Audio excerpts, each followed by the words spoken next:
Last Years of Merlin.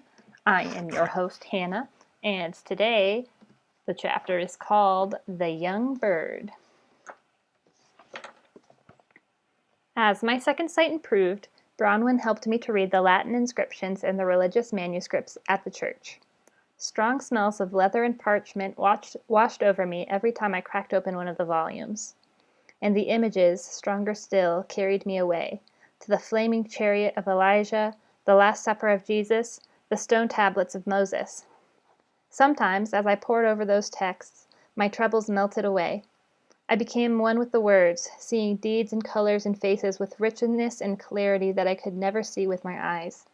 And I came to understand, in a way I never had before, that books are truly the stuff of miracles. I even dared to dream that someday, somehow, I might surround myself with books from many times and many tongues, just as Bronwyn had once done. With each passing day, my vision grew a little stronger. One morning I discovered that I could read Bronwyn's expression by the curl of her lips and the glint in her eyes.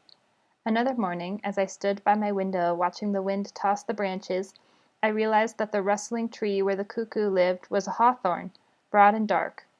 And one night I glimpsed, for the first time since before the fire, a star shining overhead. On the next night, I positioned myself in the center of the courtyard, far from any torches. Low on the northern horizon, a second star glittered. The next night, 3 more, then 5 more, 8 more, 12 more. Bronwyn joined me in the courtyard the following evening. Together we lay on our backs on the stones. With a sweep of her hand, she pointed out the constellation Pegasus. Then, slowly and rhythmically, she told me the tale of the great winged horse. As she spoke, I felt I was soaring through the sky on Pegasus's broad back. We leaped from one star to another, sailed past the moon, galloped across the horizon.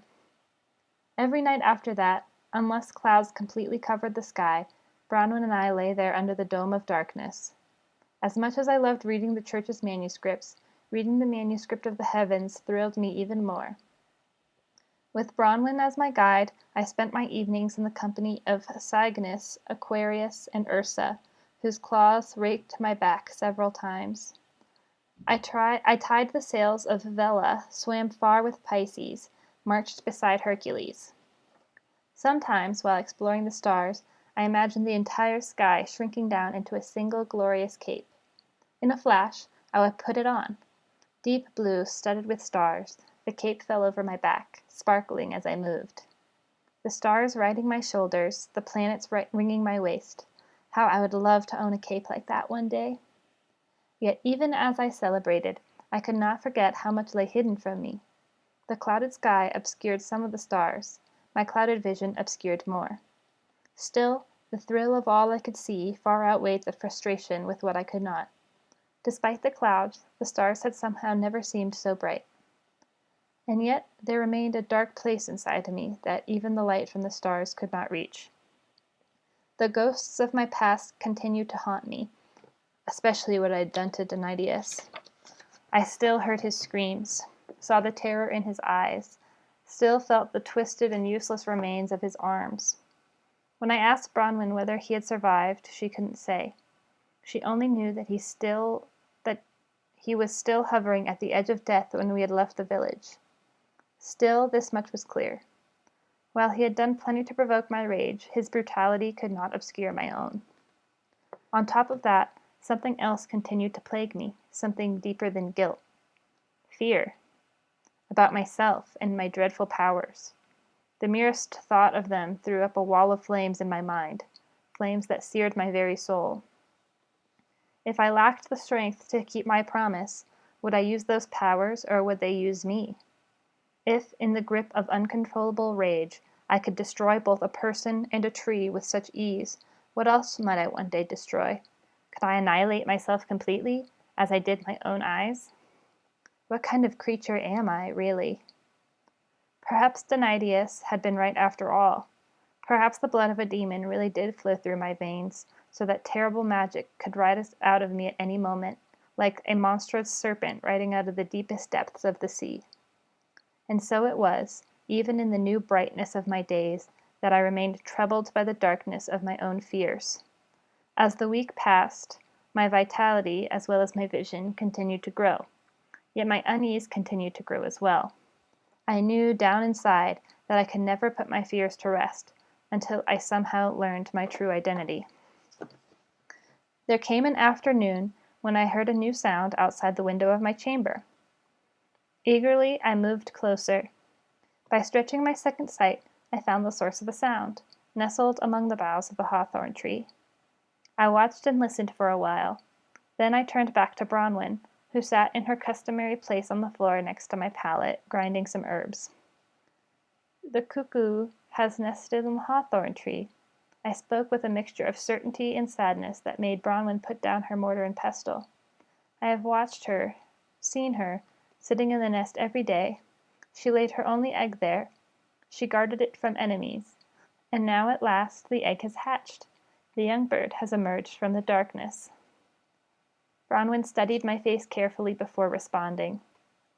"And," she asked in a trembling voice, has the young bird flown?" Slowly I shook my head. "Not yet, but very soon he must."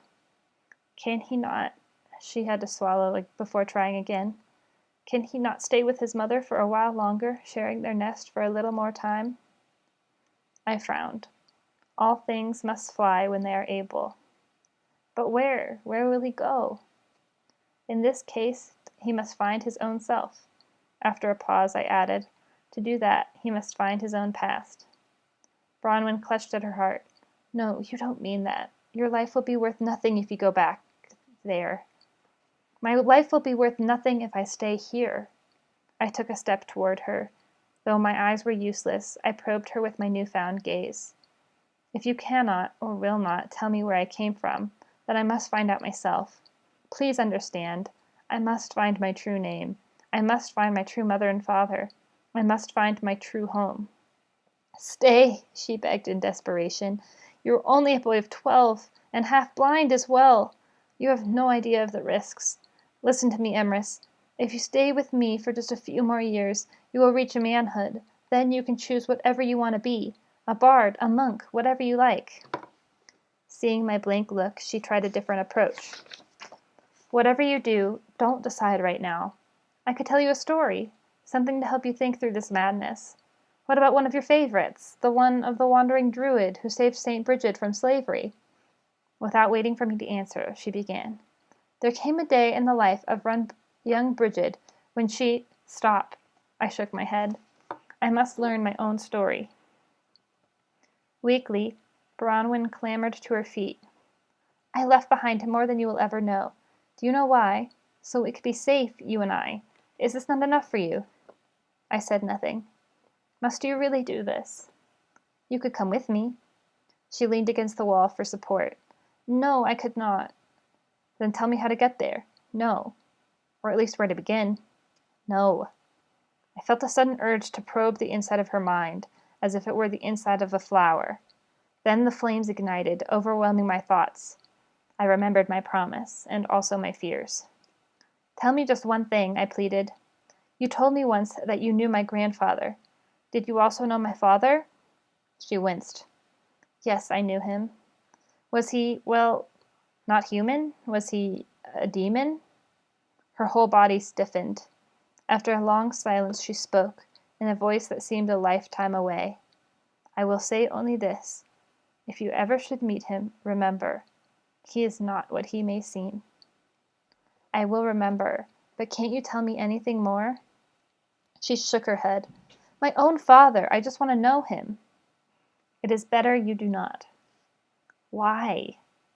Instead of answering, she just shook her head sadly. She went to the low table bearing her collection of healing herbs.